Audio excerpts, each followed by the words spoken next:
গধূলিৰ বাবে বনোৱা এটা হেল্ডি নাস্তা ল'ৰা ছোৱালীৰ বাবে মই লৈ আহিছোঁ আৰু এইটো ল'ৰা ছোৱালীয়ে খালে পেটো ভৰিব। তাৰ কাৰণে মই লৈছোঁ আধা কাপ চাউলৰ গুড়ি, অলপ নিমখ আৰু এইখিনি অলপ ভালকৈ মিক্স কৰি ল'ম। তাৰপিছত মই একেবাৰে উতলা গৰম পানী ইয়াত ব্যৱহাৰ কৰিম। ঠাণ্ডা পানী ব্যৱহাৰ নকৰিব, গৰম পানী ব্যৱহাৰ কৰিব আৰু অলপ অলপকৈ দিব, যাতে নহ'লে আকৌ বেছি পানী হৈ গ'লে পিছত ড'টো ঢিলা হৈ যাবগৈ। সেইকাৰণে অলপ অলপ পানী দি পেলাই তাৰপিছত এইখিনি ডো বনাই ল'ম।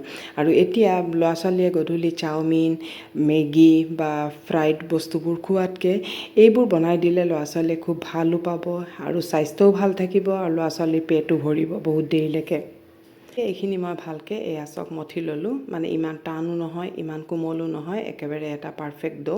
আৰু ইয়াত মই অলপ তেল লগাই পেলাই আকৌ এইখিনি থৈ দিম, নহ'লে শুকাই যাব, ড্ৰাই হৈ যাব। তেল লগাই আৰু মই ঢাকি পেলাই 10 মিনিটমান ৰেষ্টত থৈ দিম। ৰেষ্টত ৰাখিব লাগিব, তেতিয়ালৈকে চাউলৰ গুড়িখিনি অলপ ফুলি গ'ল।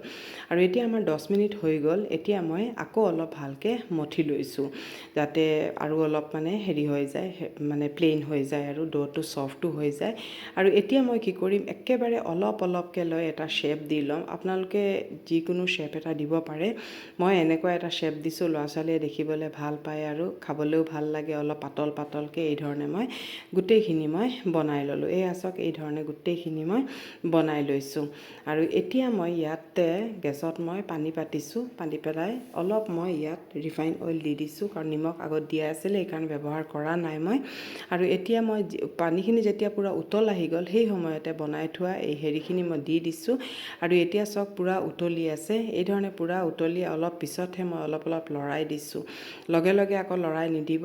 আৰু এতিয়া আমাৰ 10 মিনিট লাগিব, মানে যেতিয়া উতলি ওপৰলৈ আহি যাব তেতিয়া আমি নমাই দিব লাগিব। আৰু এতিয়া এইখিনি পূৰা ঠাণ্ডা পানী, মোৰ ফ্ৰিজত ঠাণ্ডা পানী নাছিলে সেইকাৰণে মই আইচ দি লৈছোঁ, আইচ হেৰিত দি দিছোঁ। আৰু একেবাৰে এইখিনি মানে কুকিং প্ৰচেছ তাৰ ৰখি যাবগৈ। এতিয়া এখন কেৰাহী পাতিছোঁ, তাত মই অলপ বগা তিল দিছোঁ, পিঁয়াজ দিছোঁ, অলপ নিমখ দিছোঁ, আকৌ এইখিনি মই ভাজি ল'ম। আৰু ইয়াত বিলাহী দিছোঁ।